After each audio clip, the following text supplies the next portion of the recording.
పూజారి ప్రధాన అర్చకుల మీద దాడి జరిగిందనే ఘటన మాత్రము మన హైదరాబాద్ నగరంలో ఒక సంచలనమే సృష్టించిందని కూడా చెప్పొచ్చు. మరి ఆ విషయంలో అరెస్ట్ అయ్యి ఇటీవలే మన ఏప్రిల్ 5వ తారీఖున విడుదలయ్యారు వీరరాఘవరెడ్డి గారు.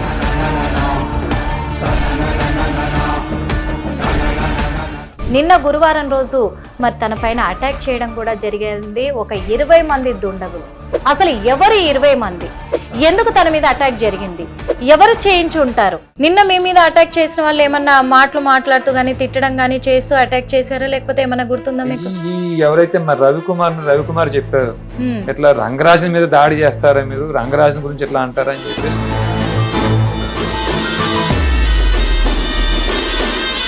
ఇప్పుడు మరి రంగరాజన్ గారి దగ్గర ఎందుకండి అంత ఇష్యూ అయింది? అంటే రంగరాజన్ గారి దగ్గరికి మేము వెళ్ళే సమయానికి ఏమైంది తల్లి, ఆయన ఉండకూడని స్థితిలో చెయ్యకూడని పని చేస్తూ మాకు దొరికాడండి. అంటే ఒక ఆడ శృంగారం చేస్తున్న శబ్దాలు వినిపిస్తున్నాయి బయటికి. లోపల 2 మహిళలు ఉన్నారు. ఒక ఆవిడేమో పూర్తి నగ్నంగా ఉన్నారు. రంగరాజన్ గారి టీ షర్ట్ ఒకటి పొట్ట పైకి లేపుకుని, ఆ పొట్ట పైకి ఉంది టీ షర్ట్ ఏమో, కిందేమో పంచలేదు. సిగ్గు శరం లేదా? అక్కడ రూమ్ అంతా మద్యం వాసన, మద్యం బాటిల్ గ్లాసులు అక్కడ ఉన్నాయి. అక్కడ వాడి పాడేసిన కండోమ్స్ ఉన్నాయి. Welcome to hit TV. నేను మీ నిర్మల. మరి గతంలో కొన్ని రోజుల క్రితం కావచ్చు, కొన్ని నెలల క్రితమైన చిలుకూరి బాలాజీ టెంపుల్ ఇష్యూలో మాత్రము అక్కడ పూజారి ప్రధాన అర్చకుల మీద దాడి జరిగిందనే ఘటన మాత్రము మన హైదరాబాద్ నగరంలో ఒక సంచలనమే సృష్టించిందని కూడా చెప్పొచ్చు. ఎందుకంటే అక్కడ ప్రధాన అర్చకులు రంగరాజన్ గారిపై మరి కొంతమంది అటాక్ చేశారు అన్నారు. ఆ కొంతమంది ఎవరో కాదు, రామరాజ్యం ఆర్మీ అంటూ కూడా వచ్చారు అని చెప్పేసి మరి వీరరాఘవరెడ్డి గారు అందరికీ నోటెడే చూసిన వాళ్ళే. వాళ్ళు అటాక్ చేశారు అని చెప్పి అప్పుడు కేసులు కూడా అవ్వడం కూడా మనం చూసాము. ఒక పంతుల మీద, అంటే ప్రధాన అర్చకుల మీద ఎలా అటాక్ చేస్తారని కూడా చాలా మంది ప్రజలు నెగిటివ్ కామెంట్లు కూడా పెట్టడం జరిగింది. ప్రభుత్వం కూడా దానికి స్పందించడం జరిగింది. పెద్ద పెద్ద రాజకీయ నాయకులు కూడా రంగరాజన్ గారిని పరామర్శించడం కూడా జరిగింది.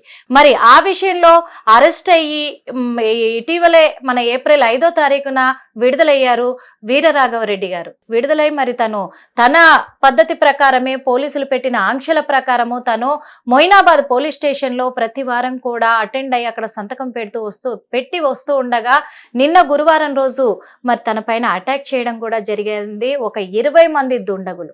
అసలు ఎవరు 20 మంది, ఎందుకు తన మీద అటాక్ జరిగింది, ఎవరు చేయించి ఉంటారు? వాస్తవంగా చెప్పాలంటే అంటే రివెంజ్ తీర్చుకున్నారా? మరి రంగరాజన్ గారు ఒక ప్రధాన అర్చకులు కదా, తను ఇలాంటి వాటికి పాల్పడరు అని చాలా మంది మేము నమ్ముతూ ఉంటాము. మరి ఎక్కడి నుంచి వచ్చారు ఈ దుండగులు? ఈ విషయాలన్నీ కూడా అసలు ఏం జరిగింది, ఏ టైంలో జరిగింది, ఎలా జరిగింది, ఏం జరిగింది, తనతో పాటు మరి వీరరాఘవరెడ్డి గారితో పాటు ఎవరెవరు ఉన్నారు, అసలు ఆ టైంలో వాళ్ళు ఏమన్నా చెప్పారా? ఇవన్నీ కూడా మనం అడిగి తెలుసుకోవడానికి ఈ రోజు మన హిట్ టీవీ స్టూడియోలోనే మన ముందున్నారు. ఆ బాధితులు కూడా వీరరాఘవరెడ్డి గారు మన ముందున్నారు. అడిగి తెలుసుకుందాం. నమస్తే స్వామి. నమస్తే అమ్మా. నమస్తే తల్లి. స్వామి, అసలు ఏం జరిగింది స్వామి? ఎందుకంటే అప్పుడేమో మరి ప్రధాన అర్చకుల మీద మీరు అటాక్ చేయడం అనేది తప్పు అని చెప్పేసి చాలా మంది ప్రజలు కూడా అన్నారు. అసలు ఈ రామరాజ్యం ఎక్కడి నుంచి మొదలైంది, వాళ్ళకు మీకు వారు ఎక్కడి నుంచి మొదలైంది, రామరాజ్యం ఆర్మీ, ఇదంతా కూడా ఏంటి స్వామి? అసలు తల్లి, అన్ని మత ప్రార్థనా మందిరాల్లో వారి బోధకులు వారి మత విస్తరణ కోసం చక్కగా బోధన చేస్తున్నారు. వారు విస్తరణ చేసుకుంటూ ముందుకు వెళ్తున్నారు. అందులో భాగంగానే లవ్ జిహాద్ కానివ్వండి, బూట్ జిహాద్, ఫుడ్ జిహాద్, ఇవన్నీ మనం వింటానే ఉన్నాం. ఇప్పుడు కాశ్మీర్ లో కూడా మన పెహల్గాం దాడిలో కూడా భార్య ముందే భర్తల ప్యాంట్లు విప్పి వారు ముస్లిమా హిందువా తెలుసుకునే కాల్చి చంపారు. అల్లాని నమ్మకపోతే కాల్చి చంపుతాం, చంపేయండి అని ఖురాన్ లో ఉంది అని వాళ్ళు అంటున్నారని నేను విన్నాను.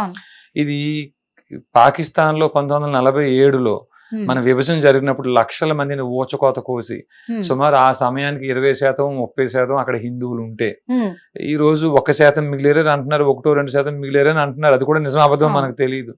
కానీ లక్షల చావాలను మాత్రం ఊచకోత కోసి పంపించేశారు. కానీ మన సంస్కృతి అట్లాంటిది కాదు. ఎంతమంది వచ్చినా సరే మనకు అందరూ సమానం అని తీసుకున్నటువంటి ఆ పందాని ఆ బోధనని మనం కలిగి ఉన్నాం. కాశ్మీర్ అయిపోయిన తర్వాత 1990-99లోను ఈ ఎవరో ముస్లిం ఆయన హోమ్ మినిస్టర్ అయ్యారని, ఫరూక్ అబ్దుల్లా ఆయన హోమ్ మినిస్టర్ అయ్యారని, ఆ తర్వాత మైకులు అనౌన్స్ చేశారని, మీరు ఒకటి పారిపోండి లేకపోతే అల్లాని నమ్మండి లేకపోతే మేము చంపేస్తాం, అట్లా వారు కూడా అనౌన్స్ చేశారని, అవన్నీ కూడా కాశ్మీర్ ఫైల్స్ తో మనం విన్నాం. ఈ కేరళలో, ఈ వెస్ట్ బెంగాల్లో, తర్వాత బంగ్లాదేశ్ ఇవన్నీ కూడా మనం చూస్తానే ఉన్నాం. మనం ఈ పరిస్థితుల్లో మరి మన ఆలయాల్లో మీరైనా నేనైనా మన ఆలయానికి వెళ్ళినప్పుడు వారికి ఎలా మత బోధకులు ఉన్నారు అలా మనకు కూడా అర్చక పురోహితులు ఉన్నారు. మరి అసలు మనం ఎవరు, మన సంస్కృతి ఏమిటి, మన సంప్రదాయం ఏమిటి, అసలు మనకి ఈ భూమికి సంబంధం ఏమిటి? ఉదాహరణ మనం రామాలయానికి వెళ్ళాం అనుకోండి అమ్మ, రామాలయానికి వెళ్తే రాముడికి మనకి ఉన్న బంధుత్వం సంబంధం ఏముంది? ఆ రాముడు ఇక్కడ జన్మ తీసుకున్నప్పుడు ఆయన ఏ గోత్రంలో జన్మ తీసుకున్నాడు, ఆ గోత్రానికి మీ గోత్రానికి ఉన్న బంధుత్వం ఏమిటి తెలిస్తే, వారు చెప్పగలిగితే, అధ్యయనం చేసి చెప్పగలిగితే మనకి పొరపత్యాలు ఉండవు. వారు వక్ఫ్ బోర్డు పేరుతో ఈ భూమిని 500-600 సంవత్సరాలు మా ముస్లిమ్స్ పరిపాలించారు కాబట్టి ఈ భూమి అంతా మాది అని వారు క్లెయిమ్ చేసుకుంటూ వక్ఫ్ బోర్డు పేరుతో ముందుకు వెళ్తున్నారు వారు. అయితే ఈ భూమి అంతా ఇక్ష్వాక వంశీయులదని రాముడు ఎప్పుడో చెప్పాడని ఇట్లాంటి పెద్దలు చెప్పగా మనం విన్నాం. ఇప్పుడు ఆ ఇక్ష్వాక వంశీయులు ఏ గోత్రాల్లో ఉన్నారు, వారికి మనకున్న బంధుత్వం ఏమిటి, సత్యాలు బయటికి చెప్పాల్సిన బాధ్యత అర్చక పురోహితులది, మఠాధిపతులు పీఠాధిపతులది, ప్రవచనకారులది. దురదృష్టం ఏమిటంటే వారు అక్కడ దాకా తీసుకెళ్లే ప్రయత్నం వారు చేయలేదు. సత్యం ఏమిటంటే అమ్మా, రాముడు అన్నాడు ఈ భూమి అంతా ఇక్ష్వాక వంశీయులదని. ఈ వశిష్ఠ కౌండిన్య కాశ్యప గోత్రాల్లో ఆ ఇక్ష్వాకు పేరు వస్తుంది, ప్రవర్లో వస్తుంది, వీరు ఇక్ష్వాక వంశీయులు. యదా యదా ధర్మస్య గ్లానిర్భవతి భారత అని కృష్ణుడి చేతే స్వయంగా పిలిపించుకున్నటువంటి అర్జునుడిది, అతని ఏ గోత్రం, ఏ గోత్రంలో ఆ భరతుడి పేరు వస్తుంది, భరత్. పరీక్షిత విష్ణువర్ధన మహారాజ వంశ అనే ప్రవర్ ఏ గోత్రంలో వస్తుంది. ఈ విషయాలన్నీ చెప్పి ఈ భూమి మాది, మీరు చెప్పేది 500-600 సంవత్సరాల క్రితం మీరు వచ్చి పరిపాలిస్తే ఈ భూమి మీద అయిపోతే ఇన్ని లక్షల సంవత్సరాల నుంచి పరిపాలించారు మా పూర్వీకులు, భూమి మాది కాదా అని చెప్పేటువంటి బాధ్యత అర్చక పురోహితులు తీసుకుని, మన మఠాధిపతులు పీఠాధిపతులు తీసుకుని వచ్చేటువంటి భక్తులకు బోధించాలి. ఇప్పుడు మనం రెడ్డి, కమ్మ, కాపు, మాల, మాదిగ, కమ్మరి, కుమ్మరిగా విడిపోయి ఉన్నాం. ఉదాహరణ మా ఊరు అనపర్తి మండలం కొప్పవరం గ్రామంలో ఒక మంగళ అబ్బాయి, నువ్వెవరు వేరే పార్టీ వాడితో టీ తాగేవన్న నెపం పెట్టుకుని అబ్బాయిని కొట్టి తిట్టి అతను మంగళ బడ్డి నీళ్ళలో పడేసి, నువ్వు మంగళ అనే పేరుతో అబ్బాయిని దూషించి తిట్టిన మాటలు నా చెవి దాకా విన్నా మా తమ్ముడు చెప్తే. తర్వాత అబ్బాయికి ఫోన్ చేసి, నాన్న మీ గోత్రం అడిగితే మాది పైడిపాల గోత్రం అన్నయ్య అని చెప్పాడు అబ్బాయి శ్రీను, పసుపులేట్ శ్రీను. ఈ మంగళ అబ్బాయి ఏ తిట్లు తిన్ను మంగళవాడు అని ఆ నిందలు భరించి తిట్లు తిన్నాడో అతన్ని పైడిపాల గోత్రం. ఎవరైతే తన్నులు అతను కొట్టారో వారు పైడిపాల గోత్రులే.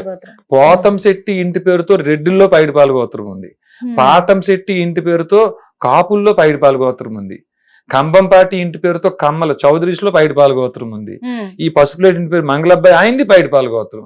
ఆయన గోత్రం ప్రకారంగా మన అందరూ బంధువులమే. మీరు మీ కులాల్లో పెళ్లి చేసుకోవచ్చు కానీ వేరే వాళ్ళని తక్కువగా చూడొద్దు, మన అందరూ బంధువులమే. ఈ కులాలని పూర్వకాలంలో మన వృత్తులవి, కాలక్రమంలో మన క్యాస్ట్ గా అయిపోయింది, మన దరిద్రం ఏదో పట్టినట్టు ఎస్సీ ఎస్టీ బీసీ ఓసీ అని అయిపోయింది. పూర్వకాలంలో చతుర్వర్ణాలు ఉన్నాయి, బ్రాహ్మణ క్షత్రియ వైశ్య శూద్ర.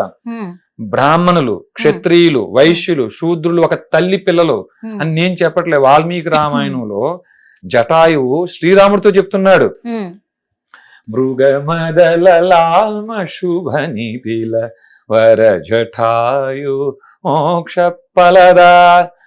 ఈ మొట్టమొదటిసారి శ్రీరామచంద్రమూర్తి జటాయువు కలుసుకున్నప్పుడు రామచంద్రమూర్తి బ్రహ్మకు 14 మంది కుమారులయ్యా, అందులో ఒక ఆయన మరీచి కశ్యపుడు పుట్టాడు. కశ్యపుడికి 8 మంది భార్యలు. మొదటి భార్యకి దేవతలు పుట్టారు, రెండవ భార్యకి రాక్షసులు పుట్టారు, 8వ భార్య పేరు మను, ఆవిడికి బ్రాహ్మణ క్షత్రియ వైశ్య శూద్రులు జన్మించారు అని వాల్మీకి రామాయణంలో చెప్పబడి ఉందండి. నాయన ఇది సత్యం. ఎందుకంటే ఈ కాశ్యప గోత్రంలో బ్రాహ్మణులు, కాశ్యప గోత్రంలో క్షత్రియులు, కసకు అనే గోత్రంలో వైశ్యులు, కాశ్యప గోత్రంలో రెడ్డి, కమ్మ, కాపు, మాల, మాదిగ, కామరి, కుమ్మరి శూద్రులు ఉన్నారు, మనందరూ బంధువులమే అని చెప్పే బాధ్యత అర్చక పురోహితులు తీసుకోవాలి. ఎందుకంటే మనందరం గోత్రాలు వెళ్ళి అర్చక పురోహితులకి చెప్తాం అన్న ఉద్దేశంతో. అయ్యా మరి వారు ప్రత్యామ్నాయంగా ఇలా ఒక సైన్యాన్ని ఏర్పాటు చేసుకుని 2047 కల్లా ఈ భూమిని స్వాధీనం చేసిన ప్రయత్నం చేస్తున్నారు. ఈ లోపల కుల మతాలకు అంటే మనం శివాది షణ్మతాల్లో మీరు శైవులైనా వైష్ణవులైనా శాక్తేయులైనా ఇది మన బంధుత్వం, ఇది మన గోత్రాల ప్రకారంగా బంధువులు మనం అని వీరిలో ఐకమత్యం తీసుకొచ్చే బాధ్యత అర్చక పురోహితులదే. వీరిలో క్షాత్రం కలిగిన వారిని ఊరికి ఒక్కరిని గుర్తించి క్షాత్రం కలిగిన వారిని ఒక సైనికుడిగా సిద్ధం చేసి మరి వారి కుటుంబ పోషణ ఇంకా ఉన్నారు కదా, వైశ్యులు శూద్రులు ఉన్నారు కదా. కృషి గోరక్ష వాణిజ్యం వైశ్య కర్మ స్వభావం భగవద్గీత 18వ అధ్యాయం 44వ శ్లోకం మొదట్లైనండి. కృషి వ్యవసాయం, గోరక్షణ, వాణిజ్యం, వ్యాపారం ఎవరు చేస్తారో వారు వైశ్యులే. రెడ్డి కమ్మ కాపు మాలా మాదిగా తేడా లేదు. తర్వాత పరిచర్యాత్మకం కర్మశోదృశ్యాపి స్వభావజం, ఈ కాయ కష్టం చేసేవారు కూడా ఈ యొక్క క్షత్రియుడి పోషణ చూసుకోవాలి. దీని బాధ్యత తీసుకోవాల్సిన బాధ్యత ఈ అర్చక పురోహితుల మీద ఉంది, వారు బ్రాహ్మణులుగా అనే ఉద్దేశం మాకు కలిగిన తర్వాత పరిశోధన చేసి ప్రతి ఊర్లో ఉండే అర్చక పురోహితులను కలిసి నేను 20-25 మందిని వాళ్ళకు కూడా ట్రైనింగ్ ఇచ్చి ఇట్లా నేను ఒక్కడిని ఎంతసేపు చెప్తాను. నేను వారికి ట్రైనింగ్ ఇచ్చి ఒక 10-20 ఆలయాల్లో ఎలా మాట్లాడతానో చూస్తే వారు ఇంకో 10 ఆలయాలకి స్ప్రెడ్ అయ్యి మళ్ళీ చెప్తా ఉంటాం. 2 రాష్ట్రాల్లో 27,800 గ్రామాలు ఉన్నాయమ్మా. అన్ని గ్రామాలకు ఒక్కళ్ళు తిరగలేం కదా. కనీసం జిల్లాలో 10 మంది అర్చక పురోహితులు ముందుకొచ్చి ఎస్ మనకు ప్రత్యేక సైన్యం అవసరం.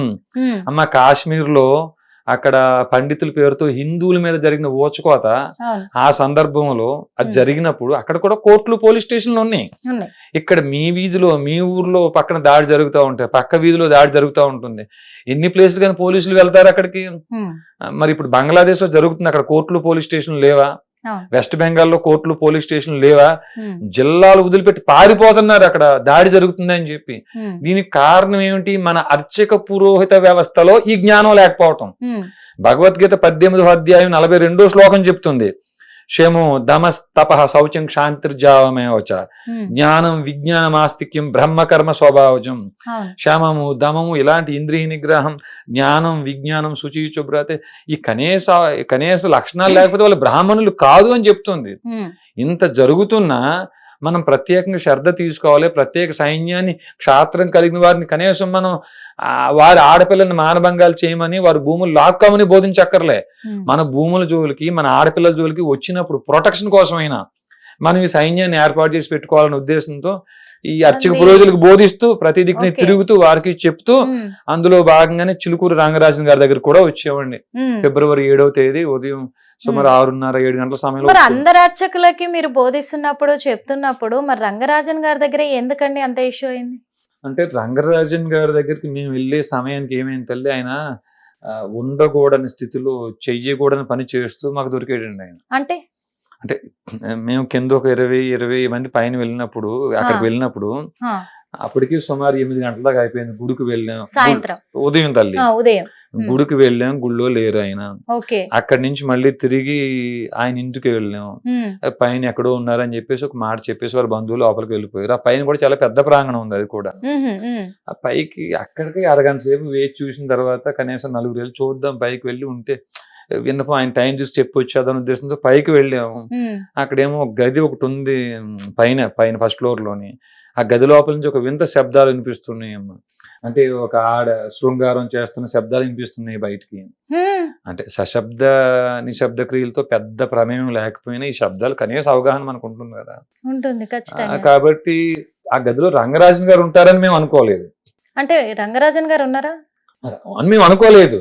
సరే ఈ గుడి ప్రాంగణంలో ఇలాంటి పని ఈ టైంలో ఎవరు చేస్తున్నారు ఏమిటి అన్న ఉద్దేశమే ఉండే మనకి.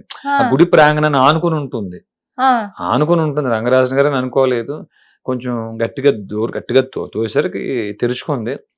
రంగరాజన్ గారి టీ షర్ట్ ఒకటి పొట్ట పైకి లేపుకుని, ఆ పొట్ట పైకి ఉంది టీ షర్ట్ ఏమోను, కిందేమో పంచలేదు.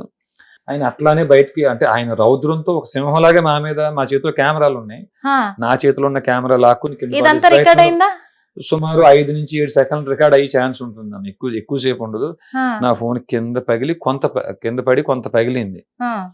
ఈ సందర్భంలోనే తర్వాత మేము కూడా గట్టిగా ప్రతిఘటించామండి. ప్రతిఘటించేస్తే ఆయన కూడా కింద సతికిలు పడ్డాడు. ఆయన కూడా. లోపల ఎవరైనా ఉన్నారా? లోపల 2 మహిళలు ఉన్నారు అన్న. ఒక ఆవిడేమో పూర్తి నగ్నంగా ఉన్నారు, ఒక అమ్మాయి ఏమో అర్ధనగ్నంగా ఉన్నారు. సరే, ఇప్పటి వరకు ఈ విషయం బయటికి రాలేదనుకుంటాను నేను. మరి అప్పుడు మీరు మీడియా ముందు చెప్పారో లేదో తెలియదు, కానీ ఇప్పుడైతే మీరు చెప్తున్నారు. కానీ రంగరాజన్ గారంటే అందరికీ ఎనలేని గౌరవం వాస్తవంగా చెప్పాలంటే. ఎందుకంటే మన తెలంగాణ రాష్ట్రంలో ఎక్కడ ఆ దేవాలయాల్లో కానుకలు ఉండీలు అని కొన్ని ఉండి కానుకలు సమర్పించుకుంటాము, దక్షిణ పెడుతూ ఉంటాము. కానీ కేవలం చిలుకూరు బాలాజీ టెంపుల్లో మాత్రమే ఎలాంటి దక్షిణలు కానీ ఉండీలు కానీ ఉండవు అక్కడ. అలాంటి ప్రఖ్యాతిగాంచిన రంగరాజన్ గారి మీద మీరు ఇలాంటి మాటలు చెప్తున్నారు అంటే అది చెప్పడానికి మాకు కూడా ఇబ్బందిగానే ఉందమ్మా, తప్పకే చెప్తున్నాము. ఈ బయటకు వచ్చిన తర్వాత కూడా చెప్పే ఉద్దేశం మాకు లేదు. కానీ అక్కడ ఆయన చేసిన పని ఏంటంటే బయట అబద్ధం చెప్పాడు. ఆయన వచ్చిన వాళ్ళందరికీ కూడా వీర రాఘవరెడ్డి అనుచరులతో వచ్చిన డబ్బులు అడిగాడు, డబ్బులు అడిగితే మేము ఇవ్వనన్నాం కాబట్టి నన్ను కొట్టారు అని అబద్ధం చెప్పాడు ఆయన. అప్పుడు సత్యం చెప్పుకోవాల్సిన బాధ్యత మాకు. ఇప్పుడు ఎందుకంటే తను ఒక అర్చకులు, ప్రధాన అర్చకులు, అందరూ గౌరవించే అర్చకులు. తన మీద మీరు ఇలాంటి ఎలిగేషన్ అనుకోవాలో నిజం అనుకోవాలో తెలియట్లేదు. కానీ మరి అంటేనమ్మా, ఏదైనా సత్యం రోజు బయటికి రాక తప్పదు. వారి ఇంట్లో వారి నాన్నగారి దగ్గర సౌందరరాజన్ గారి దగ్గర పనిచేసిన అబ్బాయి, ఒక అబ్బాయి రాజు అని, ఆ అబ్బాయి ఇప్పుడు బయటకు వచ్చి చెప్తున్నాడు. అక్కడ నేను 1.5 సంవత్సరం పైనే పని చేశాను. రంగరాజన్ గారికి అమ్మాయిలు అలవాటు ఉంది, ఆ పైన రూమ్ లోకి తీసుకెళ్తారు, మద్యం తాగుతారు. చెప్తున్నారు ఆయన, బయటకు వచ్చి చెప్తున్నాడు ఆయన. చికెన్ మటన్ తింటాడు ఆయన, స్పూన్ వేసుకు తింటాడు ఆయన, గోశాల దగ్గర వండుకు తింటాడు ఆయన అని ఇప్పుడు అబ్బాయి బయటకు వచ్చి చెప్తున్నాడు ఆయన. అబ్బాయిని ఒకవేళ కాంటాక్ట్ అవ్వాలంటే ఎలా సార్? అవ్వచ్చమ్మా. ఇప్పుడు ఆయన 1-2 ఆటలు ఇంటర్వ్యూస్ కూడా ఇచ్చున్నారు. అమ్మాయి ఇంటర్వ్యూ కూడా ఇచ్చున్నారు. వైజాగ్ నుంచి ఒక ఆయన చౌదరి గారు అని, ఆయన ఏం చేశారంటే, నాకు ఆయన సుమారు 10-15 సంవత్సరాలు నాకు కూడా పరిచయం. ఆయన మా ఊరు తూర్పు గోదావరి జిల్లా కొప్పవరం గ్రామం, అనపర్తి మండలం. ఆయనదేమో మండపేట, మా ఊరికి చాలా దగ్గర అమ్మ. ఈ చౌదరి గారు ఏంటి వీర రాఘవరెడ్డి ఇంత నిందేశాడు ఈయన మీద, రంగరాజన్ గారి మీద అని ఆయనకి రాజు గారికి ఫోన్ చేసాడు. ఆయన 1.5 years సౌందరరాజన్ గారి దగ్గర పనిచేసిన రాజు గారికి ఈయన ఫోన్ చేసాడట. ఆ ఫోన్ చేసిన కాన్వర్సేషన్ ఇప్పుడు సోషల్ మీడియాలో వైరల్ అవుతుంది. రాజు అని చెప్పేసి అంటాం, గురువు గారు మాట్లాడబెట్టరా బాబా అని ఈయన అంటాం, చెప్పండి గురువు గారు అంటాం. ఏటి మీ గురువు గారు ఏదో ఇలా వస్తుంది వార్తలు ఏంటి అనగానే, ఏం మా గురువు గారు ఏం జరిగింది అంటే, అలా కాదు రంగరాజన్ గారు ఏదో ఇలా చేశారంట కదా. నేను అనగానే, అవును గురువు గారు నేను ఎప్పుడో చెప్పాను, నేను చెప్తే ఒప్పుకోలేదు. శ్రీదేవి అక్కకి చెప్పాను, నేను నన్ను ఎవరైతే పనిలో పెట్టారో యూట్యూబర్ శ్రీదేవి అక్క ఉన్నారో ఆవిడకి చెప్పాను. ఆవిడకి చెప్తే పెద్దోళ్ళ విషయం మనకెందుకు రా బాబు అని అన్నారు అని చెప్పేసి ఆ కాన్వర్సేషన్ అంతా కూడా మీకు నేను పంపిస్తానమ్మా. నేను ఆ మాట్లాడిన చౌదరి గారి నెంబర్ కూడా మీకు నేను ఇస్తాను. నేను అబ్బాయి నెంబర్ ఆయన దగ్గర ఉంటుందమ్మా, చౌదరి గారి దగ్గర ఉంటుంది. ఓకే, నేను చౌదరి గారిని అడుగుతాను. ఇంకొక విషయం ఏంటంటే, మీరు ఆ సమయంలో లోపలికి వెళ్ళేసరికి అక్కడ నుంచి ఆపాం మనము, ఎందుకంటే అది చాలా ఇంపార్టెంట్ అయిన విషయము. ఇప్పుడు మీ మీద అటాక్ జరగడానికి ఈ విషయానికి లింక్ ఉంది కాబట్టి నేను అడుగుతున్నానండి. ఎందుకంటే తను ఆ టైంలో ఏమన్నారు, మీ మీద అటాక్ చేశారా? రంగరాజన్ గారు మా ఫోన్ లాక్కునే ప్రయత్నం చేస్తే ఫోన్ కింద పడిపోయిన తర్వాత మేము నలుగురు ఉన్నాం కదమ్మా. అంటే మేము నలుగురే పైన ఉండేది. ఆ కింద మా వాళ్ళు ఇంకా కొంతమంది 18-20 మంది దాకా వాళ్ళు ఉంటారు. ప్రతిఘటన మేము కూడా గట్టిగా ఇచ్చే సమయానికి ఒకే వేళలో మనం గెలం అనుకున్నారో ఏమో, అందితే జుట్టు అందకపోతే కాళ్ళు అనుకుంటాం కదా. ఆయన కాళ్ళు పట్టుకు బ్రతిమలాడాడు ఆయన కిందే కూర్చొని. అవును, ఆ వీడియోలన్నీ బయటకు కాళ్ళు పట్టుకు బ్రతిమలాడాడు. ఏ విషయం అక్కడ చెప్పొద్దు, నేను ఏదో తెలుసో తెలియక ఎట్లా చేసిన. ఇద్దరులో అమ్మాయికి పెళ్లి కాలేదు, ఇద్దరులో ఒక అమ్మాయికి పెళ్లి కాలేదు, ఆ అమ్మాయి పరువు పోతుందని చెప్పన్నారు. అమ్మ అంతకంటే ముందే ఈ మేము కూర్చున్న ప్రదేశానికి వాళ్ళు ఉన్న దానికి మధ్యలో కొంచెం చిన్న పార్టీషన్ లా ఉంది. నేను చెప్పి, అమ్మ మీరు బట్టలు కట్టుకోండి తల్లి అని, వారికి ఆ స్వేచ్ఛ ఇచ్చే మేము ఇక్కడికి వచ్చాం, మీరు బట్టలు కట్టుకోండి తల్లి అని. నారీ మణికి చీరలిచ్చినది విన్నాను రామా. ఆడవాళ్ళు అక్కడ బట్టలు అక్కడ ఉంటే మాది ఫోటోలు తీసి సంప్రదాయం సంస్కృతి కాదమ్మా. అది ఖచ్చితంగా. అయితే ఇదంతా అయిపోయిన తర్వాత ఆయన్ని గట్టిగా మందలించాం, నీకు సిగ్గు శరం లేదా? అక్కడేమో బయట మన సంప్రదాయాన్ని మంట కలుపుతూ పక్క నుంచి లవ్ జిహాదులు ఫుడ్ జిహాద్ ఎంత జరుగుతుంటే వచ్చే భక్తులకి ధర్మాన్ని బోధించాలి. ఏ ధర్మం? ఇప్పుడు మనం వెంకటేశ్వర స్వామి ఉన్నాడు, కృష్ణుడు ఉన్నా, రాముడు ఉన్నా, శివుడు ఉన్నా, వీళ్ళు ఎవరన్నా వచ్చి ఏం చేశారు? శరీర సుఖాల కోసం జీవించలేదు వారు దుష్ట శిక్షణ శిష్ట రక్షణ కోసమే త్యాగాలు చేశారు. అట్లా మనం బోధించడం మానేసి ఇట్లాంటి పనులు చేస్తే బయటకు వస్తే పరువు ఉంటుందా? నా నోటికి ఏం వచ్చినాయో మరి బూతు మాటలు కాకపోయినా గట్టిగానే నేను మందలించున్నాను. నాకు ఆ ఇన్సిడెంట్ చూసాక ఆయన మీద మర్యాద పూర్తిగా పోయింది. అంతకుముందు నేను కూడా మీలాగే ఆయన ఆదిత్య పరాశ్రీ గారిని భుజాల మీద ఎక్కించి తీసుకురావటం, అక్కడక్కడ దళితులను కూడా ఇంకా ఊరికి అవతల బయట పెట్టి గుళ్ళోకి రానివ్వట్లేదని మాటలు వింటున్న సందర్భంలో ఈయన ఒక దళితుడిని ఆయన భుజం మీద ఎక్కించుకొని తీసుకురావటం, మాకు ఆయన మీద ఎనలేని గౌరవం. ఆ సంఘటన చూశాక నాకు అసలు ఆయనకి ఏ మాత్రం మర్యాద ఇవ్వాలని కూడా అనిపించలేదమ్మా. ఒక మాట అయితే చెప్తాను రాఘవరెడ్డి గారు, ఎందుకంటే ఇప్పుడు కూడా నేను నిజంగా చెప్తున్నా, నమ్మలేని ధ్యాసలోనే ఉన్నాను మీరు చెప్తుంటే. ఎందుకంటే అందరం ఆల్మోస్ట్ చిలుకూరి బాలాజీ టెంపుల్కి వెళ్ళిన వాళ్ళమే, అక్కడ ఆయన ప్రవచనాలన్నీ వింటున్న వాళ్ళమే. ప్రదక్షిణలు చేస్తున్నప్పుడు 108 ప్రదక్షిణలు చేస్తున్నప్పుడు ప్రతి ప్రదక్షిణకు కూడా ఆయన ప్రవచనాలు విన్న వాళ్ళమే ప్రతి ఒక్కరం. కొన్ని లక్షల మంది ఉన్నారు, ఆ లక్షల మందిని దృష్టిలో పెట్టుకొని మీరు చెప్తున్నారు. మరి ఇప్పటి వరకు ఇలాంటి ఎలిగేషన్స్ ఎవరూ చేయలేదు, మీరు డైరెక్ట్ గా చూశాను అంటున్నారు. ఇంతమంది తన చుట్టూ కూడా కొంతమంది అర్చకులు అయితే ఉంటూ ఉంటారు కదా, తనతో పాటు పూజ అది వర్క్ చేసే వాళ్ళు, అక్కడైతే పని చేసే వాళ్ళు ఉంటారు, అర్చకులు ఉంటారు, పంతులు ఉంటారు, చాలా మంది ఉంటారు.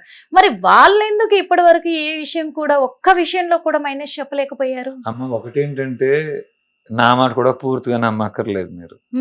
ఇప్పుడు ఆయన మద్యం తాగకపోతే, ఇప్పుడు ఆయన బ్లడ్ టెస్ట్ చేస్తే ఆల్కహాల్ ఉండకపోవచ్చేమో, నాకు తెలియదు. ఆ సాంఘిక పరిజ్ఞానం నాకు పూర్తిగా తెలియదు. ఒక్కసారి చక్కగా లై డిటెక్టర్ పెట్టేసి మీకు మద్యం మాంసం అలవాటు ఉందా లేదా, మీరు మగువులతో అక్కడ ఆ రూమ్ లో ప్రత్యేకంగా వారితో ఎంజాయ్ చేస్తున్నారా లేదా, నాకు పెడితే ఆ టెస్ట్ పెడితే నేను సిద్ధం అమ్మా. ఖచ్చితంగా మేము సిద్ధం తల్లి, మేము సిద్ధం తల్లి 100%. అయితే ఇంకొకటి అమ్మా, ఇప్పుడు బయటకు ఎవరైతే వాళ్ళ దగ్గర పని చేసి బయటకు వచ్చి ఉన్నారో వాళ్ళు ఈ మాట చెప్తున్నారు.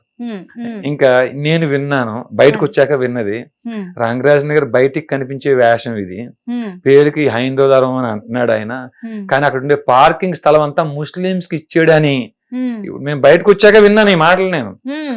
రెండోది అక్కడ ఉండే షాపులన్నీ కూడా క్రిస్టియన్స్ కి ఇచ్చారని, అంటే మొత్తం ఇచ్చారా కొన్ని ఇచ్చారా తెలియదు నాకు, ఇలాంటి అన్ని ఇప్పుడు వింటున్నాం తల్లి. అంటే అక్కడ అటాక్ జరిగింది మాత్రము ఇలాంటి సిచ్యువేషన్, మీరు అక్కడికి వెళ్ళడము, డోర్లు నెట్టడం కానీ, తను మీ మీదకి వస్తుంటే మీరు అటాక్ చేయడం జరిగింది. ఒక్క మాట వినండి తల్లి, మేము 20 మంది ఉన్నాం, ఇద్దరు అటు ఇటులోను.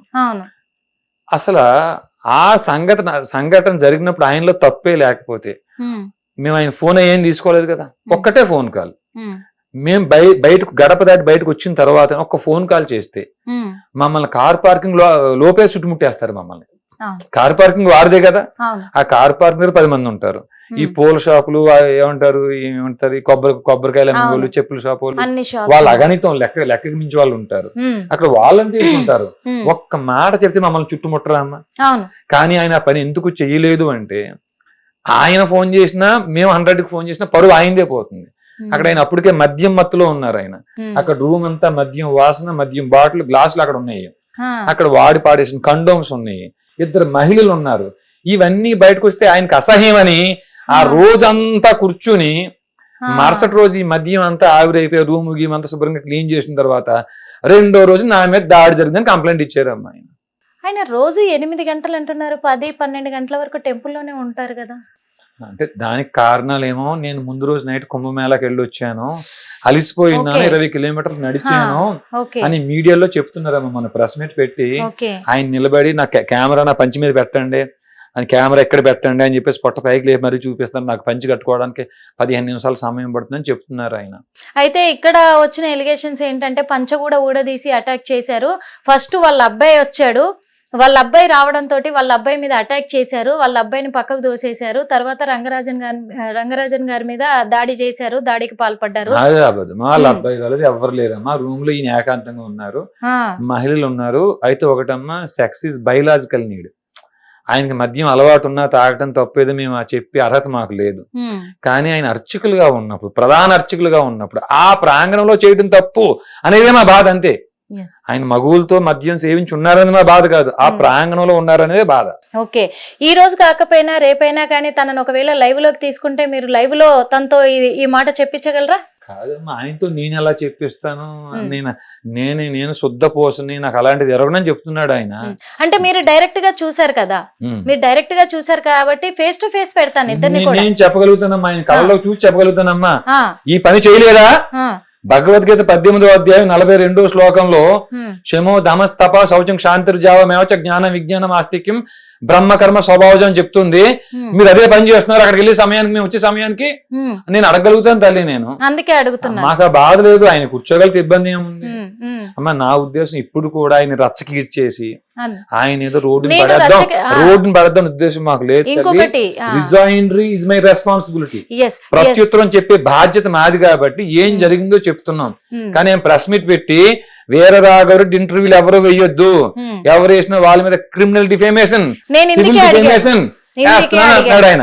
అమ్మ మరి మేము రిమాండ్ లో ఉన్నప్పుడు, మేము జ్యుడిషియల్ రిమాండ్ లో ఉన్నప్పుడు వీర రాఘవరెడ్డి దొంగ లంగా గుడిలో హుండీలు కొట్టేశారు, కోట్ల రూపాయలు కొల్ల కొట్టేశారు, సెటిల్మెంట్లు చేశారు, ఎన్నో రకంగా మా గురించి ఎన్నో YouTube channels main stream media ప్రచారం చేసింది. మరి మేము దేనికన్నా నొచ్చుకున్నామా? వాళ్ళకి అలాంటి సమాచారం వచ్చింది, వారు వేసారు. ఇప్పుడు నేను చెప్పేది మీరు టెలికాస్ట్ చేస్తున్నారు, దీంట్లో మీ తప్పే ఉంటుంది. నేను కూడా అడిగింది ఎందుకు అనంటే, ఇప్పుడు మీ మీద కూడా అటాక్ జరిగింది వాస్తవంగా చెప్పాలంటే. ఎందుకంటే ఒక ప్రధాన అర్చకుల మీద మీరు అటాక్ చేశారు అంటే ఎవరైనా మిమ్మల్ని తప్పు పడతారు. ఎందుకంటే మీరు చూసిన సత్యం వేరు, ఇక్కడ ప్రజలకు పోర్ట్రేట్ అయిన నిజం వేరు వాస్తవంగా చెప్పాలంటే. అంతే. ఇప్పుడు ఏం జరిగింది అనేది ప్రజలకు తెలిస్తేనే కదా. ఇప్పుడు ప్రధాన అర్చకులు అంటే మామూలు విషయం కాదు. దేవుడి తర్వాత వాళ్ళనే నమ్ముతారు, దేవుడికి ఎలా మొక్కుతారో పంతులకు ఎలా మొక్కుతారు. మరి పంతులే ఇలాంటి అఘాయిత్యాలకు పాల్పడ్డారు అంటే అందులో రంగరాజన్ గారి విషయంలో ఎవరు నమ్మరు. అలాంటిది నిజమా ఇది అబద్ధమా తెలియాలంటే క్లియర్ గా మీరు ఏం జరిగింది చెప్తేనే తెలుస్తుంది. కాబట్టి అందుకే నేను క్లియర్ గా అడుగుతున్నానండి ఇక్కడ. అమ్మ నేను చెప్పవలసింది చెప్పాను, అందుకు కానీ సత్యం ఒక రోజు బయటకు వస్తుంది. ఒకటి మీతో పాటు నలుగురు కూడా ఉన్నారు కదా, నాతో పాటు నేను కాక ఇంకో ముగ్గురు ఉన్నారు, ఇంకో ముగ్గురు కూడా ఉన్నారు. అందుకు వాళ్ళు కూడా చూసుంటారు కదా, వాళ్ళు ముగ్గురు ఉన్నారు తల్లి, ఖచ్చితంగా చూసారు. కాబట్టి అమ్మా ఒక్క మాట తల్లి, మాతో పాటు అరెస్ట్ అయిన వాళ్ళు 5 మంది అమ్మాయిలు ఉన్నారు, ఖమ్మం వాళ్ళు లంబాడీస్ వాళ్ళు. మొత్తం ఖమ్మం నుంచి 7 మెంబర్స్ వస్తే దాంట్లో 5 మెంబర్స్ లేడీస్ ఉన్నారు. వారు రిమాండ్ అయ్యి జైల్లో ఉన్నారు. ఖమ్మం పోలీసులు అర్ధరాత్రి మేము రిమాండ్ అయ్యాక 4-5 రోజులకి ఎప్పుడో వెళ్ళి వాళ్ళ భర్తల్ని పోలీస్ స్టేషన్ కి ఈడ్చుకుని వెళ్ళి, మీరు వీర రాఘవరెడ్డి మీద కేసు పెట్టండి, మా భార్యల్ని మా అనుమతి లేకుండా కిడ్నాప్ చేసి తీసుకెళ్లాడు, మా భార్యలను మా అనుమతి లేకుండా కిడ్నాప్ చేసి తీసుకుని వీర రాఘవరెడ్డి వెళ్ళిపోయాడు అని మీరు కేసు పెట్టండి. కేసు పెడితే కేసు రిజిస్టర్ చేస్తాం. మీ భార్యలకు 2-3 రోజుల్లో బెయిల్ వచ్చేస్తుంది. ఈ పని మీరు చెయ్యకపోతే మీ భార్యలకి నెల అయినా బెయిల్ రాదు అని వారు అన్నారని. అక్కడి నుంచి మళ్ళీ వారు ములాఖాతుకు వచ్చి వీళ్ళని కలిస్తే ఈ అమ్మాయిలు చెప్పారట, వద్దండి మాకు సంవత్సరం బెయిల్ రాకపోయినా పర్లేదు మేము కేసు పెట్టం, 15 రోజులు ఉంటే మమ్మల్ని తండ్రిలా చూసుకున్నాడు ఆయన, ఆ తప్పుడు కేసు అయితే మేము పెట్టమని అమ్మాయిలు అన్నారట. అమ్మ దీంట్లో కూడా రాజకీయ ఒత్తిడితో రేవంత్ రెడ్డి గారికి ఇవన్నీ తెలియదు, కేటీఆర్ గారికి ఇవన్నీ తెలియదు, పూజారిని నన్ను డబ్బులు అడిగారు ఇవ్వలేదు కొట్టేశారు అంతే. దీంతో ఎవరైనా మనమైనా బాధపడతాం. ఎంత దారుణం, పూజారిని డబ్బులు అడగడం ఏంటి, 20 మంది 30 మందిని వేసుకొని వచ్చి పూజారిని డబ్బులు అడిగారు కొట్టారంటే మరి ఎవరికైనా బాధ ఉంటుంది. కాబట్టి ఈ రేవంత్ రెడ్డి గారైనా కేటీఆర్ గారైనా ఈ విషయం తెలియక వారు స్పందించి ఉండొచ్చు. ఆ విషయం తెలియక సీఎం గారే స్వయంగా స్పందించారని కింద డీజీపీ, సిపి, డిసిపి, ఏమంటారు ఏసీపీ, ఆ స్థాయిలోనే సిఐ, ఆ స్థాయిలోనే ఐఓ, ఈ వరకు అయితే సీఎం దాకా రంగరాజన్ గారికి పరిచయం ఉందా అని రంగరాజన్ గారు చెప్పినట్టే పోలీసులు ఆడి ఉండొచ్చు. ఈ పరిధిలో ఈ పరిస్థితుల్లో పోలీసులు మా నుంచి ఎదురు చూసిందంతా కూడా మా దగ్గరుండే ఎవిడెన్స్ అంతా డిస్ట్రాయ్ చేయాలి. మా ఫోన్లు 15 ఫోన్లు సీజ్ చేశారమ్మా. ఎక్కడైనా మేము షూట్ చేసి ఉంటే ఆ వీడియోలు బయటకు రావద్దనే వారు ఫోన్లు సీజ్ చేశారు. ఇప్పుడు అవన్నీ వీడియోలు ఆ కొంచెం వీడియోనైనా కూడా అది కూడా లేకుండా చేసేసారా? సాక్ష్యాలు ఏమన్నా ఉన్నాయా? తెలియదమ్మా, అది అన్న ఫోన్ లో ఉండాలి. అయితే ఇప్పుడు కూడా ఏదో వీడియో తీసుకొచ్చేసి ఫోన్ లో ఆ ఫోన్ లో 7 సెకండ్లు 5 సెకండ్లు వీడియో ఉంటుంది, బయట పెట్టేద్దాం, పరుగు చేసే కోరికలు ఏమీ లేవు మాకు. 100% ఆ ఎవిడెన్స్ అంతా డిస్ట్రాయ్ చేసే పనిలోనే రంగరాజన్ గారు ఉన్నారు. మొదటి రోజు 7వ తేదీ అంతా ఆ ఇంట్లో ఉన్న ఎవిడెన్స్ అంతా డిస్ట్రాయ్ చేశాడు ఆయన. ఇంట్లో ఉండే మద్యం బాటిల్ గానీ లేకపోతే ఇన్ని రోజులు గానీ ఆయన మద్యం తాగి ఉన్నాడు లోపల. ఆయన అప్పుడు పోలీస్ స్టేషన్ కి వెళ్ళినా ఆయనకి అవమానం, ఎవరినైనా పిలిచినా తాగిన విషయం బయటకు తెలిసిపోతుంది. కాబట్టి ఆయన ఆ రోజు అంతా కాముగా ఉన్నాడు. ఆ రోజు సాయంత్రం నుంచో లేకపోతే మరుసటి రోజు పొద్దున్న నుంచో మా మీద కేసు పెట్టి ముందు ఆ వీడియోలు బయటికి రాకుండా చూడాలి. అసలు ఇప్పుడు తప్పు చేశాడు కదా, తను తప్పు చేశానని తనకు తెలుసు, మిమ్మల్ని కాళ్ళు పట్టుకొని కూడా వేడుకున్నాడు. అలాంటిది మళ్ళా తిరిగి కేసు పెడితే రిటర్న్ అవుతుంది ఖచ్చితంగా, వీళ్ళు నేను చేసే తప్పులని బయట పెడతారని భయంతో కేసు పెట్టకుండా ఉండొచ్చు కదా, మరి కేసు ఎందుకు పెట్టారంటే? మరి దాని మీద నాకు పూర్తి అవగాహన లేదమ్మా. నేను జైలు నుంచి బయటకు వచ్చాక చూసిన వీడియోలు ఉన్నాయి. ఆ వీడియోలు ఏమిటంటే ఆయన ప్రధాన ఎవరైతే అనుచరులు కానీ శిష్యగణం కానీ వారు బయటకు వచ్చి సోషల్ మీడియాలో వీడియో పెట్టారు. ఇంత జరిగినా మీరు ఎందుకు స్పందించలేదు అని నన్ను చాలా మంది అడగొచ్చు. నేను స్పందిస్తాను గురువు గారు, మీకు ధన్యం జరిగితే వాళ్ళని ఊరుకోం వీడియో పెడతామని అన్నా మేము. లేదు నాయన, వాళ్ళ దగ్గర నా వీడియోలు ఉన్నాయి, అవి బయటకు వచ్చి అసహ్యం అయిపోతుంది, నేను తలెత్తుకోవాలని ప్రాధేయపడ్డారు కాబట్టి నేను స్పందించలేదని ఒక ఆయన వివరణ ఇచ్చుకుంటంలో భాగంగా కేడిఆర్ అని వీడియో కూడా పెట్టారు. మీకు కావాలి లింక్ అయి పంపిస్తాను నేను. ఇది బయటకు వచ్చాక చూసి నేను నెమరు వేసుకుంటే కూడా ముందు పోలీసుల దృష్టి అంతా మా ఫోన్ల మీదే ఉంది. నన్ను అరెస్ట్ చేసినప్పుడు కూడా మా ల్యాప్టాప్ ఏమన్నా ఉందా, ల్యాప్టాప్ లో అప్లోడ్ చేసామా మేము ఏమన్నాను అన్న ఉద్దేశంతోనే ల్యాప్టాప్ లో వెతికేది వారు. అందుకని వారేమో ఆ వీడియోలు బయటికి రావద్దు, పోలీస్ కేసు పెట్టి నాకు ఇన్ఫ్లుయెన్స్ ఉంది కాబట్టి ఈ కేసు పెడితే వీరి దగ్గర నుండి మనం లాక్కోవచ్చు అన్న ఉద్దేశంతో ఆ ప్రయోగం చేసేరేమో అనుకుంటున్నానమ్మా. ఇక మిగతా నిజమంతా ముక్కంటికే తెలియాలంతే. ఓకే, మరి నిన్న చూసుకుంటే మరి మీ మీద అంటే ఎక్కడి నుంచి ఎట్లా వస్తుంటే మీ మీద అటాక్ జరిగింది, ఎంతమంది వచ్చి ఉంటారు? అమ్మా ఇప్పుడు మాకు ఇది బెయిల్ వచ్చిన తర్వాత బెయిల్ ఏమిటంటే కొంతమందికి 14 రోజులు, కొంతమందికి 15 రోజులు, కొంతమందికి 16 రోజులు బెయిల్ వచ్చింది. A1 కి మాత్రం బెయిల్ మేము అబ్జెక్షన్ పెడుతున్నామని వాళ్ళు కొంచెం గట్టిగా పట్టుపట్టడం వల్ల ఏమో నాకు 50 days తర్వాత బెయిల్ వచ్చింది. ఆ బెయిల్ కండిషన్ ఏంటంటే ఎవ్రీ వీక్స్ థర్స్డే 10 to 4 మధ్యలో SHO ముందు అటెండ్ అవ్వాలి, అంటే విచారణకు అటెండ్ అవ్వాలనే ఉద్దేశంతో ఆ కండిషన్ పెట్టుంటారు. అట్లా ప్రతి 3 వారాలు వెళ్ళాను. నిన్న 4వ వారం నిన్న కూడా వెళ్ళాను. వెళ్ళి 2:55 రిసెప్షన్ లో చెప్తే వారు ఏమో సంతకం తీసుకున్న తర్వాత సబ్ ఇన్స్పెక్టర్ కలవమన్నారు. ఆయన కలిసి ఆయన ఒక 45 minutes మాట్లాడి ఇలా సిఐ గారు కూడా మేము కలుస్తానన్నారు. SHO గారు వెయిట్ చేయమంటే ఆయన ఏమో భోజనం చేయటం, ఆయన కోసం చాలా మంది రావటం, కాసేపు వెయిట్ చేసిన తర్వాత మళ్ళీ ఆయన రూమ్ లోకి వెళ్ళాం. ఆయన కొత్తగా చెప్పారు, రంగరాజన్ గారు మీ మీద ఇంకో కొత్త కేసు పెట్టారు. 15 నిమిషాలు కళ్ళు మూసుకుంటే ముస్లింలు అందరు ఎవరు ఆయన ఓవైసీ 15 నిమిషాలు పోలీసులు కళ్ళు మూసుకుంటే భారతీయుల్ని హిందువులందరినీ ఓచుకోతకు వస్తాను నేను 100 కోట్ల మంది అని చెప్పి అన్న మాటని మీరు ఇప్పుడు చెప్పటం వల్ల అలా ఆయన అన్నా కూడా ఆయనకు శిక్ష పడలేదు, ఇది మన న్యాయస్థానాల దుస్థితి అని మీరు చెప్పటం వల్ల హిందువుల యొక్క మనోభావాలు దెబ్బతిని వీరు కూడా ఘర్షణలకు దిగే అవకాశం ఉందేమో, రెచ్చగొడుతున్నారేమో ఒకటి ఆయన డిఫేమ్ చేస్తున్నారని ఒకటి, రెండోది హిందువులను రెచ్చగొడుతున్నారని 2 మీ మీద కేసు పెట్టారు, మేము రిజిస్టర్ చేయక తప్పలేదు అంటే ఆయనకి ఇన్ఫ్లుయెన్స్ ఉందాం. కావాలంటే సీఎం కి ఫోన్ చేస్తాడు. ఆయన రేవంత్ రెడ్డి గారు స్వయంగా చెప్పారు కదా సీఎం కి ఆయన ఫోన్ చేయగలుగుతాడు. అట్లాంటి దాంట్లో కేసు రిజిస్టర్ చేసి ఉంటారు వాళ్ళు. ఆ నోటీస్ కూడా తీసుకోమన్నారు, తీసుకున్నాము. అది తీసుకుని వచ్చేటప్పుడు ఈ ఎస్ఐ గారు కూడా మాకు కాపీ అవి ఇచ్చున్నారు, నోటీస్ తీసుకున్నాము. మేము దానికి మళ్ళీ రిజైన్ ప్రత్యుత్తరం ఇవ్వాల్సి వస్తుంది, అది లీగల్ ప్రాసెస్ ఎలాగ ఉంటుంది. వచ్చేటప్పుడు నాతో పాటు ఇంకొక ఆయన రవికుమార్ అని ఒక ఆయన వచ్చి ఉన్నారు. అక్కడికి ఒక 2 పరిచయం వ్యక్తులు, మేము 4 members ఉన్నాము. ఇప్పటికే 2 గంటలు నా కోసం వెయిట్ చేశారు. కనీసం వరకు ఒక వాటర్ అని మంచినీళ్ళని ఇప్పిద్దామను అన్న ఉద్దేశంతో 2-3 కిలోమీటర్లు ఉంటుందేమో, అది ఇంకా అటు ఇటుగా ఉంటుందో.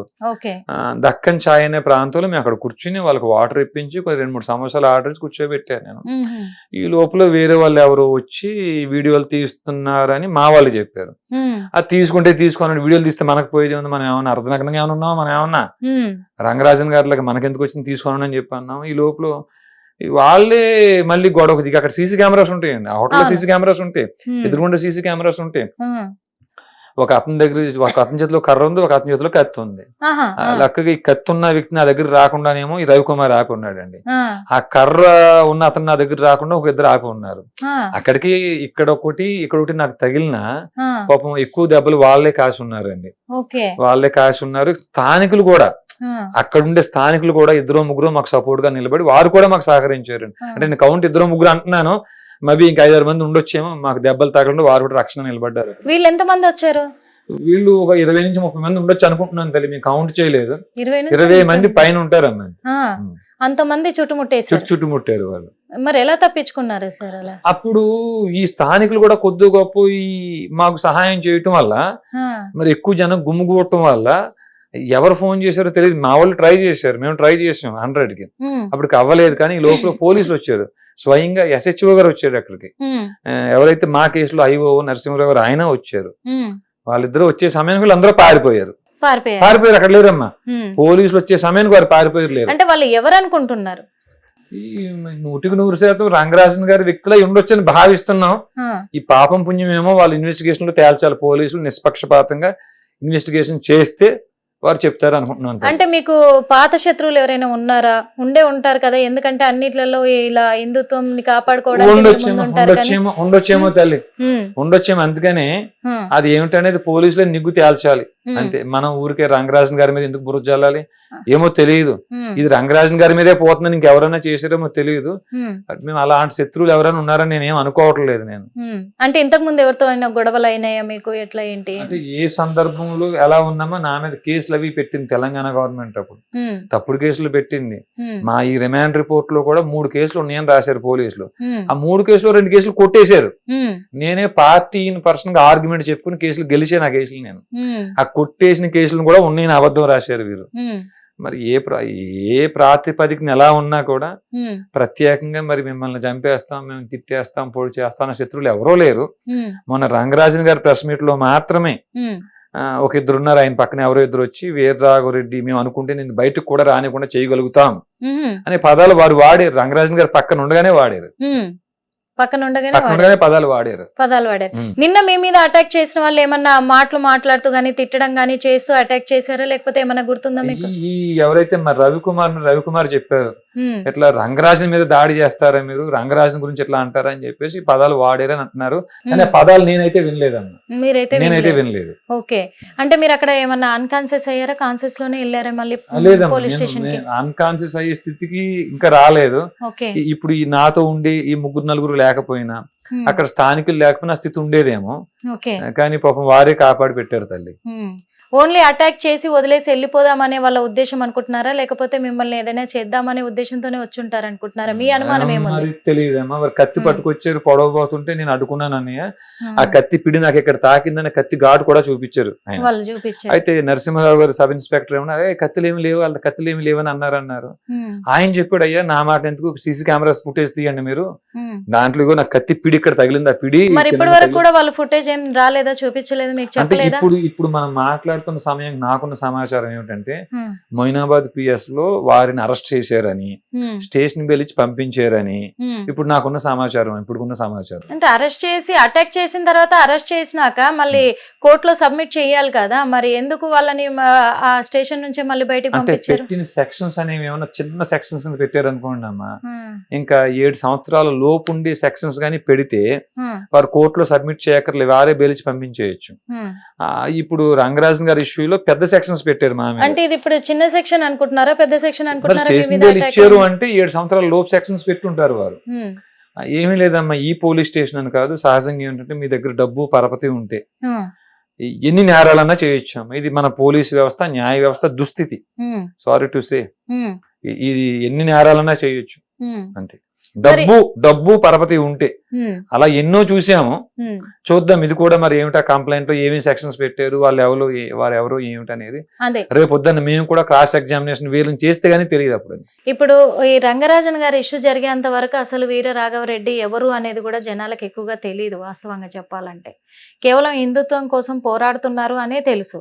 మరి అప్పటి వరకు హిందుత్వం కోసం పోరాడుతున్న వీర రాఘవరెడ్డి గారు ఇప్పుడు ఈ రంగరాజన్ గారి ఇష్యూ బయటకు వచ్చిన తర్వాత, జైలుకి వెళ్ళి వచ్చిన తర్వాత ఇప్పుడు రౌడీ అనుకోవాలా, లేకపోతే హిందువుల తరఫున పోరాడుతున్న ఒక మంచి వ్యక్తి అనుకోవాలా? అమ్మా ఇప్పుడు ఎవరైనా వారి గురించి వారిని చెప్పుకోమంటే మంచిగా డబ్బా కొట్టుకుంటారమ్మా.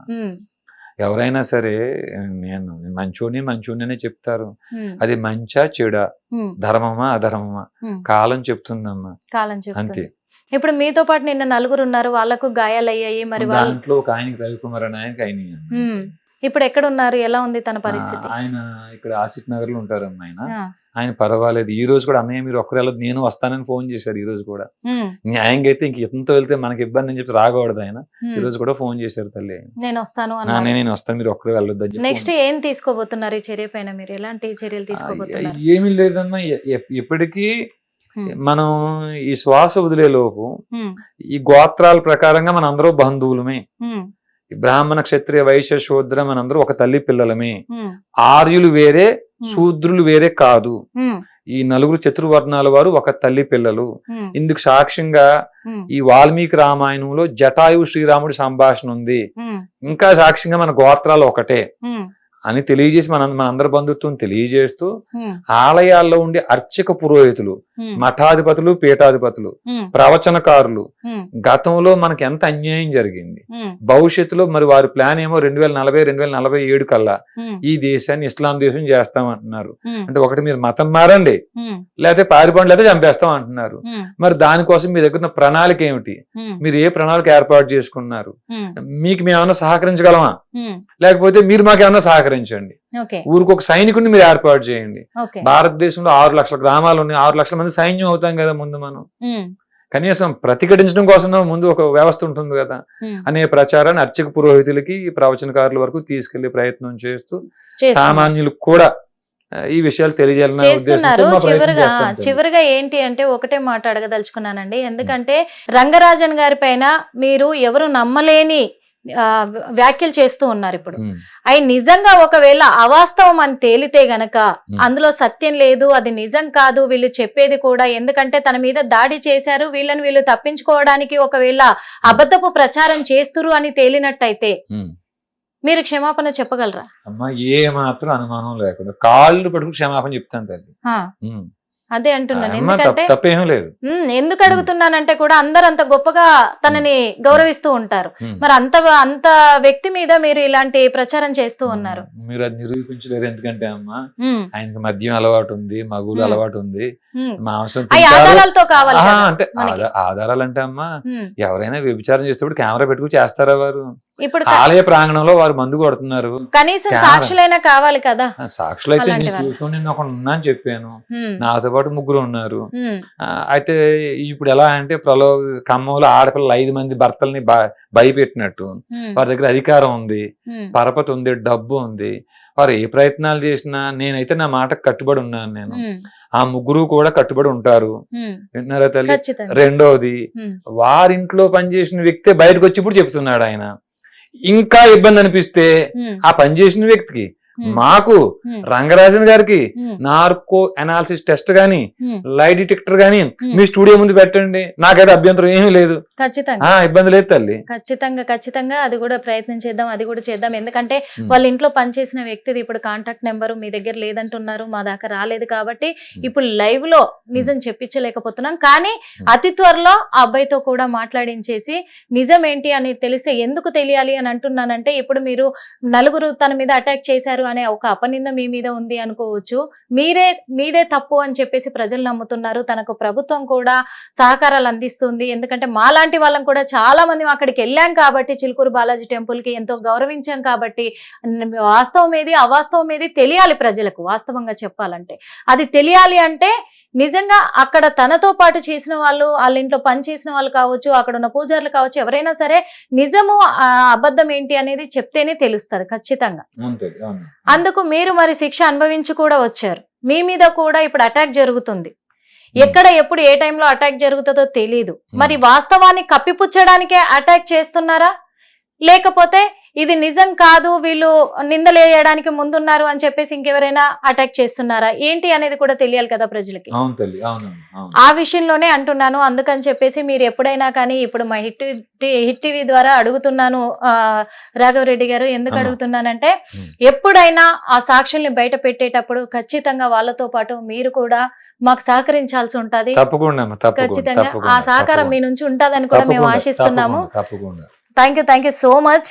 చూసారు కదా, ఎందుకంటే మరి రంగరాజన్ గారి విషయానికి వస్తే ఎంతో మంది ఎంతో గౌరవప్రదంగా కూడా తనని గౌరవిస్తూ ఉంటాము. చిలుకూరి బాలాజీ టెంపుల్ అంటే మన తెలంగాణ రాష్ట్రంలోనే అక్కడ తిరుమల ఏడుకొండల స్వామి ఎలాగో ఇక్కడ చిలుకూరి బాలాజీ టెంపుల్ అలాగా. మరి అలాంటిది ఇక్కడే అపవిత్రం జరుగుతుంది అని తెలిసినప్పుడు అంటే మన తెలంగాణలోనే కాదు ఇండియాలో ఉన్న ఏ హిందూ రక్తమైనా ఉడికిపోతుంది, అది సహజము. ఆ విషయంలోనే మేము మా మీద అటాక్ చేయడానికి వచ్చినప్పుడు మేము తన మీద అటాక్ చేయడం జరిగింది. అలాంటివన్నీ మేము కల్లారా చూసాము. తను చేస్తున్న అపవిత్ర పనులన్నీ కూడా అన్ని బయట పెడతామనే భయంతోనే ఇప్పుడు మా మీద కేసులు ఇవన్నీ అవుతున్నాయి. అందుకు మరి నిన్న అటాక్ జరిగింది అని చెప్పేసి కూడా, అంటే ఇప్పుడు రంగరాజన్ గారే చేయించారని మేము చెప్పట్లేదు, లేదు, తన మీద నిందేయట్లేదు, కాకపోతే ఇలాంటి మాటలు మా వాళ్ళకి వినిపించాయి, అందులో నేను ఉన్నాను కాబట్టి మరి అలా ఏమైనా ఎందుకు చేశారు అటాక్ అనేది ఇంకా మిస్టరీగానే మిగిలింది. కాకపోతే పోలీసులు వాళ్ళని అరెస్ట్ చేయడం జరిగింది, బెయిల్ మీద వదిలేయడం కూడా జరిగింది. కానీ నిజాలు ఏంటి అనేది ఈ వీడియోలు కానీ సాక్షులు కానీ బయటకు వస్తే మనకు తేలే అవకాశం ఉంది. అందుకు మరో ఇంటర్వ్యూలో మళ్ళీ కలుద్దాం. అప్పటి వరకు చూస్తూనే ఉండండి hit TV. Hit TV app, ఇందులో short news, live news, entertainment shows, movies, digital magazines తో పాటు మీ జిల్లా వార్తలను కూడా ఫ్రీగా చూడొచ్చు. అంతేకాదు కేజీ నుంచి పీజీ వరకు విద్యార్థులకు స్కాలర్షిప్ కూడా అందిస్తున్నాం. ప్రతి వారం 10 మందికి లక్కీ డ్రా ద్వారా ఒక్కొక్కరికి 10,000 రూపాయలు అందిస్తున్నాం. ఇంకెందుకు ఆలస్యం, వెంటనే హిట్ టీవీ యాప్ ని డౌన్లోడ్ చేసుకుని ఫ్రీగా ఎంటర్టైన్మెంట్ పొందండి. Hit TV app. Hit TV app. Please download hit TV app. Hit TV యాప్ని ఫ్రీగా డౌన్లోడ్ చేసుకొని ఎంజాయ్ చేయండి. మీకు నచ్చిన ఎంటర్టైన్మెంట్ కోసం హిట్ టీవీ యాప్ ని ఫ్రీగా డౌన్లోడ్ చేసుకుని ఎంజాయ్ చేయండి. హిట్ టీవీ యాప్ని డౌన్లోడ్ చేసుకుని ఆస్వాదించండి, ఆశీర్వదించండి. ఇంతమంది సెలబ్రిటీలు హిట్ టీవీ యాప్ ని డౌన్లోడ్ చేసుకోండి అని చెప్తున్నారంటే ఎంత మంచి యాప్ ఆలోచించండి. అమెరికా అమెరికా అమెరికా అమెరికాలో చదవాలనుకునే వాళ్ళకి విశ్వసనీయమైన పేరు మన శౌర్య కన్సల్టెన్సీ. UK లో 1 year masters. UK లో 1 year masters. 2 years work permit up to 5 years visa. Contact Saurya Consultancy. Contact 89851 89851.